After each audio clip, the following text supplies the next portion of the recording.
Hi, everybody, and welcome back to another episode of Made by Marymount, the official Marymount Athletics podcast. Today, I sit down with the fifth coach in Marymount women's basketball history, new head coach, Coach Mattox. Today, Coach Mattox and I talk about her plans for the future of the Marymount women's basketball program and the importance of Division III athletics. With that, let's talk with Coach Mattox.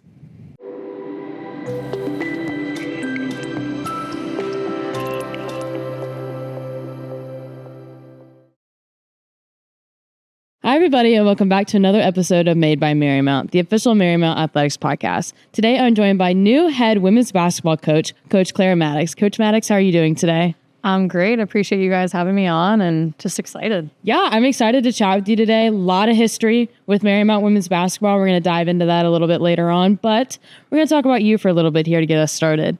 So, when you played college basketball, you were just right up the road, Washington College, not that far from here, so you know what it's like to be a D3 athlete. Mm-hmm. What brought you back to D3 athletics and, you know, this kind of environment? Yeah, I mean, I think Division III is so special in kind of the holistic way that it really balances academics, athletics, your social life. I mean, this is probably the best 4 years of your life and really try to make sure that our student athletes get that whole experience. So I think, you know, playing Division III, I really appreciated that balance. And then having the opportunity to coach at a variety of levels like NAIA, Division I, Division III, I think I learned a lot from Division I and I love everything it offers too, but it really kind of brought me back to my goal in getting back to Division III. Just because, you know, Division I, as much as it is still about basketball, it's a business. Mm-hmm. Right. And you feel a little bit less of that at the Division III level. You really kind of get that holistic view, that appreciation, that balance. And so that's kind of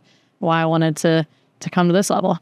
And so you talk about things that you've learned, you know, previously coaching at different places. And then when you played on, you know, when you were in college, what are some of the things that maybe you were back, you know, in college and you were playing college basketball? What are some of the things that like still kind of like you still come up? You know what I'm saying? So like things that like your players are going to go through that you once went through, like what are some of those like obstacles that, you know, still kind of like stick around? I mean, classwork, obviously learning how to balance that. I think the small amount of missed class time, and I think we do a really good job managing at this level, but I think I learned, especially after my freshman year, to really cultivate those relationships with my professors. And I really try to make sure that our student athletes do it as well, both for them to succeed in the classroom, but also to have those relationships. And hopefully we get some of those coaches to come to games. One of the things that I want to do this year is I want to have kind of like a coach of the game. And so I'll have each of my players pick a professor or anybody else on campus that they've kind of had a relationship with or they're cultivating. And I have them come sit on the bench, come into our halftime. Can I get like a whole behind the scenes of, hey, you see me in the classroom all the time. Come see us when we put in work on the court. That is special. That is very special. And I like that's too. I mean, I think it's important, you know, being an athlete, they see in a sense one side of you, you know, like only in the classroom, but you know, being an athlete, you kind of have that double life. For sure. And that's just like a very special way for them to see, you know, that other side of you. Because they see in the classroom and you might be a little like, you know, more laid back or you might be a little bit more shy. And then you're in the locker room with your teammates and it's a whole different story. Wow, who's this person talking? This is not the girl that sits in my class. Mm-hmm. So before Marymount, you were kind of all over the place with coaching. You've been, as you said, NAIA, you've been D3, you've been D1. Mm-hmm. When you went D1, obviously very much different from D3 and NAIA. What are some of the tactics and, you know, skills that you've learned coaching at a D1 level that you want to bring, you know, here at Marymount?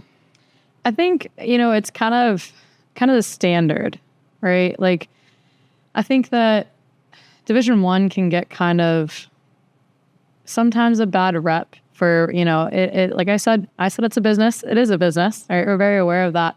But I think you can really continue to hold like the standards of excellence, not in like a time management portion of it, but as far as like, we're going to get in the gym every single day. You're going to put in extra work. We're going to have that balance of school and basketball, but like our standards, our excellence, all of that is going to be the same.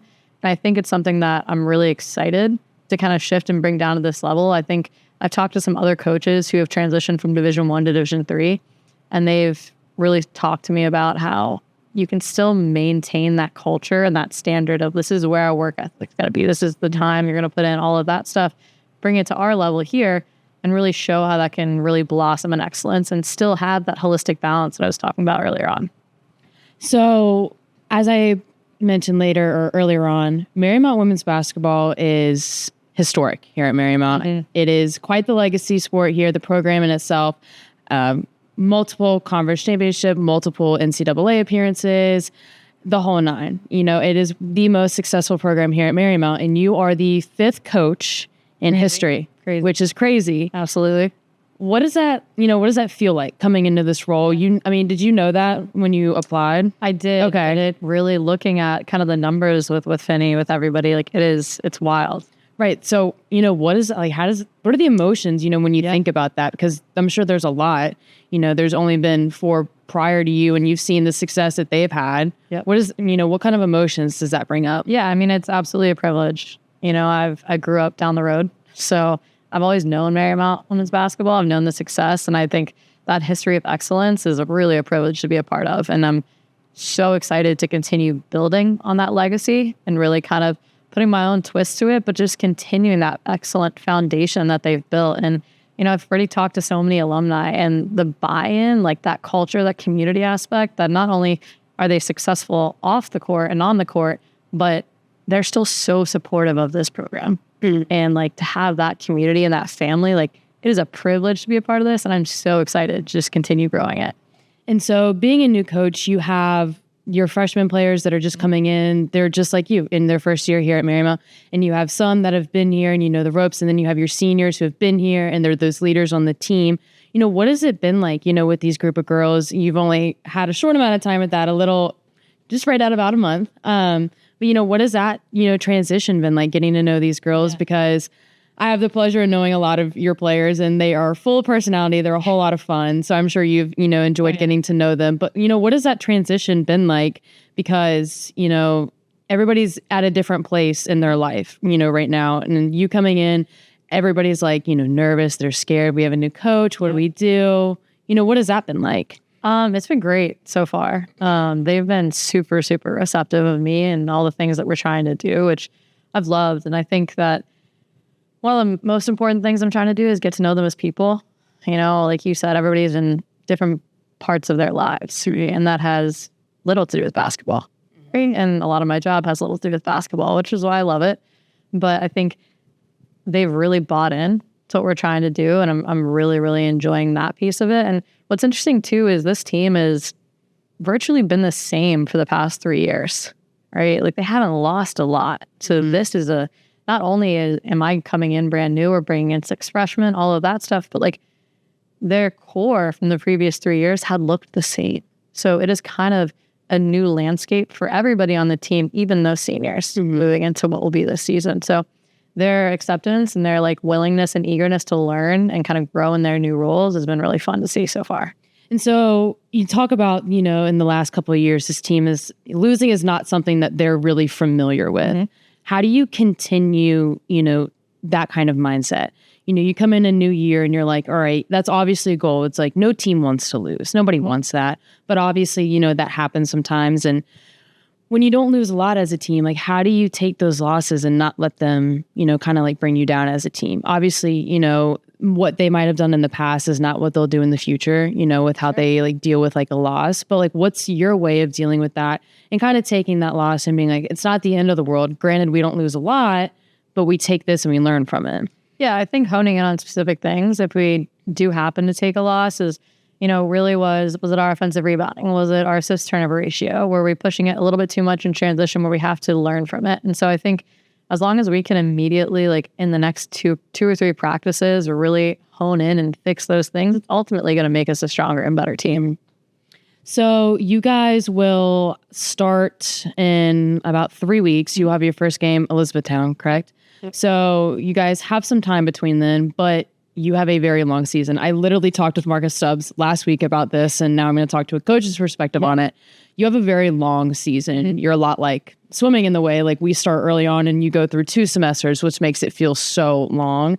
How do you keep your athletes one and not and keep that mentality up? Because sports are a lot of mental, and it can be really draining, especially when it gets cold out and then it gets dark early, or it's, you're waking up early and it's still dark out, whatever the case may be. But a lot goes on within a season as long as yours. how do you, keep your athletes' mentality up? Yeah, I think it's a combination of doing things on the court and off the court. And I think off the court, it's, spending time together, doing different activities, that kind of thing. So the season doesn't become quite so monotonous, right? Like we'll do stuff for Halloween, we'll do stuff for Thanksgiving, we'll do stuff for a holiday break where maybe like a white elephant party. Like we'll do different things to kind of keep us engaged. But on the court, I like to break our long season up into 3 seasons. So we'll have what I would call like our preseason. And so that'll be a lot of our non-conference games, our conference play, and then our postseason. And so kind of breaking it up and tackling each part of it, because we can say right now, like, yeah, we want to be conference champions. We want to make a deep run in the NCAA tournament. But if we don't handle every day right now and all of our non-conference games right now, we're never going to reach that goal. So it's like just pieces. And so backtracking a little bit, your team is, no stranger to the NCAA tournament and Atlantic East Conference Championship. Like that's not really like a foreign concept to a lot of those girls. How do you, obviously every year your goal is to make it farther than you did the year before, whether that be to now win the championship, to make it to the second round of NCAAs. How do you take that end goal and apply it right now? Granted, I mean, you guys started yesterday. How do you take your end goal and develop that plan on day one? It's habits. It's habits and culture. And I think getting 1% better every single day. So if we're doing things 1% better every single practice, we're ultimately going to be a better team for it. But no, it's our habits and it's the way we uphold them as coaches, but also as players. I'm really big on them being accountable for themselves and each other, right? Like if they hear me talking and honing on certain things throughout a drill or in live play, I expect them to then continue to talk to their teammates about those certain things. What do you think the best way for your players to like hold each other? Like what is the most efficient way to like hold each other accountable in that sense? Communicate. And like you can ask any one of my players, I am so big on communication to the point it's going to drive them crazy. But even like a simple shooting drill, I will get on them. Like if so-and-so doesn't pass it to me right in my shooting pocket, right? If I have to reach anywhere out of it, they need to say something to her. Hey, make sure you hit me here. Or if I'm in a pick and roll and they pass it a little behind the roller where she has to stop and then adjust and then take a dribble, that post player rolling in needs to say to that guard, hey, make sure you lead me a little bit more. Defensively, that same thing, making sure we're talking. But every single time if something happens, they're communicating that. It's not just, we're going to let that slide. So going back to what I mentioned earlier, you guys have about 3 weeks before you have your first game. You are still in the process of getting to know your players and getting, to see them, in a practice level. How do you prepare in 3 weeks? Like that's a very short amount of time before you guys will go in and play your first game. What's like your plan of attack, for the next 3 weeks to be ready to play on, when you guys head up to Elizabethtown? Yeah, it's wild. It's wild. 3 weeks is a very short amount of time. It is, but we're lucky we have 2 scrimmages in the meantime for that. But, I kind of, with my coaching staff, we have kind of a 3-week plan of everything that we need to put in as far as practices go and like what are the little details that we need to focus on to be the best version of ourselves come that first game against Elizabethtown. And I think, again, looking at it day by day and making sure we really accomplish, like, all right, today, did we really work on our ball screen defense the way that we wanted to? Like, do we feel accomplished in that? So where we can work on it consistently throughout, but we got the chunk of it done today where we feel confident in that. And so again, I think the same way that I want my players to think of like it on a day-to-day basis, we're as a staff looking at that same way. You said that you want your players to, play as the best version of themselves, play as a team kind of thing. What does that look like in your eyes? Obviously, winning is the easy answer here and, communicating. But what does that look, what does it look like to play as the best versions of yourself? I think, effort, communication is intangible. They're always going to be there. But I think playing with each other, right? Like we're going to be a team. We're going to move the ball while we're going to create opportunities for each other, right? And I think them knowing that they don't need to rely on an isolation, give me a bucket, right? We're going to continue to learn how to read each other and play off of each other. And, our system this year is a little bit more of that motion read type system. So in the next 3 weeks, them continuing to learn and kind of, I already know, like, I know what your favorite cut is. I'm going to have an idea on this action that you're probably going to do that. And so them kind of learning to play off of each other a little more is what I envision at that point. And again, we're going to keep on getting better throughout the year. I don't expect our November 8th product to be our March product. Right. There might be a little bit of difference between November and March. So on a more chill level, sure. Are you ready for when you're here at Converse Family Fieldhouse to listen to Michael Jackson every single pregame. I'm so excited. I personally love it. When I get to work women's basketball games and like I walk into Converse Family Fieldhouse and I hear like Michael Jackson playing, it gets me like so excited. Are there any like, so obviously that's like one of the women's basketball traditions here at Marymount. Are there any like other ones that you want to like maybe try and like bring into the program? There's a lot I know that they have that are kind of like within the team. I'm sure, every team has that. But is there something that you want to try and like maybe bring, into the program? I mean, there's like little technical stuff. Like one thing we'll do is like when we sub in, we'll have towels. And so like when you come on the court, you'll sub in with a towel so that we like actually communicate like, hey, we're in this defense and I'm guarding so-and-so. Remember, she's a shooter. Remember, she's a driver. Remember X, Y, and Z. I think little like cultural stuff like the Michael Jackson and stuff like that, I'm going to let them fly with it. Like, I want them to keep that big personality, keep that culture, keep that fun. And like, I'm really open to whatever thoughts, suggestions, traditions they have. When I like think of like the Marymount women's basketball, like traditions and like things that like I've learned by just like watching them over the years, it's Michael Jackson is like the number one. And then two, I'll never forget the first time I ever heard this, and you haven't gotten to experience it yet, but it's when they come from the locker room. So they're all the way down there. They run down the hall screaming and like screaming like all the way up the stairs into the gym. I'll never forget the first time I like ever heard that. And you're like, what is going on? I was like, is somebody like hurt? It's like, I'm pretty sure I hear Kelly Sorrell like screaming, like coming down. And I'm like, what is going on? Love the vibe. So, but I'm excited, like they're so fun to watch. I mean, you have a great group of girls. You have some phenomenal players that like, it's just so fun to watch you guys play. And I think that, you coming in as a brand new coach for them is just like so special because obviously Marymount's not going to hire, just anybody off the street for Marymount women's basketball. So I think there's a lot of potential for your team. Yeah, I'm excited. I completely agree. I'm thankful. Yeah, I got this. And I love how receptive the team's been. I know it's a lot of change, a lot different for them, but it's such an exciting journey we have ahead, and I can't wait. So obviously, aside from Marymount women's basketball, you are your own individual. And as you stated earlier, you grew up in this area. So where did you grow up? Right by Chain Bridge. Like, so actually like really close. Well, yeah, my mom will probably walk to games. No, I mean, it's a big hill, but she might. So did you grow up coming to Marymount women's basketball games in general? Yeah, I definitely went to some. And, I think, again, they've been excellent for so long. But I think that seeing the community that the games have is so incredible. And not only like students and student athletes supporting, but outside of the community. And I think that's something that would be really, really cool to see. I do have one particular memory of sitting in the stands. Let's hear it. Sitting in the stands with this guy, and he's an older gentleman.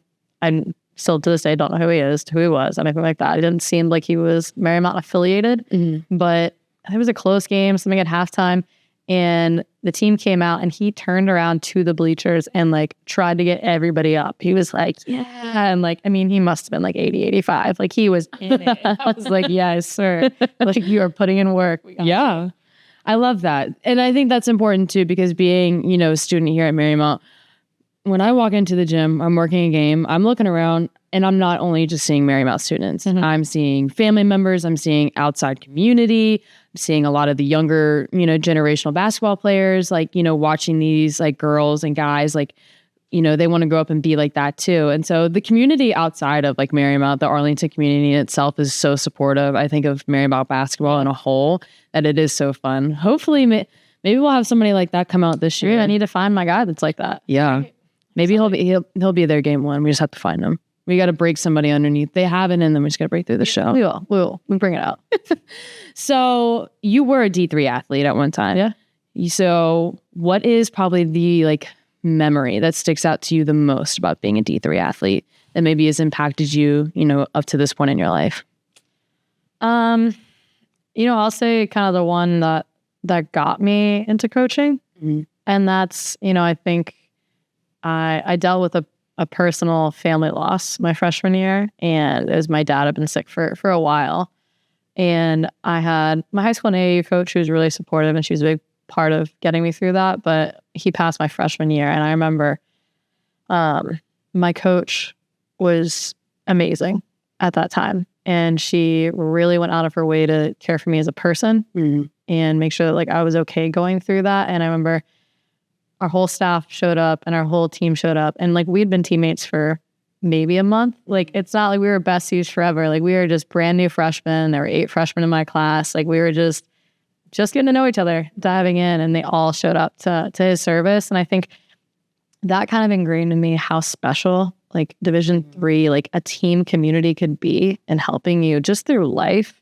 It's not so much about sports all the time, but I think that was a really cool thing. And I think it's one of the reasons I wanted to get into coaching is to, you know, have the ability to be that kind of mentor and that person for young women when they're in need. So I love that. I mean, that's special, you know, and I think a lot of us, feel similar, you know, when you think about your team, whether here or it's another D3 program, like you talked about, but it's a family, you know, like, sure, like these are your teammates. These are the guys you train with and, you know, you grind with and on the court, in the pool, on the, you know, on the field, whatever it may be. But like, you know, this is your family, you know? And so with that, so, I mean, you kind of said that's what got you into coaching, but what's been like, so you've been coaching, you've been everywhere in a sense. What's been that lasting, impactful moment up to this point within your coaching career? I have a few, I guess. I don't really know what I would pick if I had to pick one, but I'll start with when I was at NAIA and I was like freshly 22, like I was a baby coming out, coaching players that were probably 6 months younger than me. I was like, hey. But we had a freshman there who she struggled a little bit with like math and she wanted to be a nurse and had to get through math class just to get to that certain thing. And so, you know, 3 times a week we would sit in study hall and we would just rep it. We would get through it. And I remember I stayed there for 2 years, got my master's. And so I left when she was going to be a junior. And I remember the day that she got into her nursing program and she called me and was just crying. And she was like, I'm so thankful for all the time that you spent with me to really help me. Yeah. Really get to where I am. And like, that was incredible. On the basketball side of things, I would say, I think, I had a player at Vassar when I was working there who was good. She was a very, very good player, but she kind of lacked the confidence to believe that she could play at the next level. And I mean, overseas, and like really, really didn't. And I was like, you absolutely can. We can put the work in. You can do that. And I remember she got her first contract, just playing overseas for 3 years. And again, FaceTime me over there. And she's playing with like Victoria Vivians, which, you know, basketball, like incredible. I'd just been like playing for, I think in the Final Four, Division I at that point, and she's on the same team as her. Like it was like, she was like, hey, what's up? I was like, right. Casual. And then I'd say my last one is getting invited back to player weddings. It's probably the sweet. Yeah. I'm like, this is so full circle. You guys are awesome. So like, that's pretty special. That is very special. I'll have to remember that. If I ever get married, I'll make sure I invite my coach. Yeah. He'll probably appreciate it. It'll mean a lot. And you never know. Coaches can be pretty fun at weddings. Well, Coach Mattox, I want to thank you for joining me today. We cannot wait to have you guys upstairs in Commerce Family Fieldhouse. It's everybody. I can speak for the entire student body. It's one of our favorite parts of the school year. We're excited to have you guys here, but we're looking forward to seeing how you guys do on the road. And we're looking forward to having you back here. But thank you for joining me today. Awesome. Thanks so much for having me.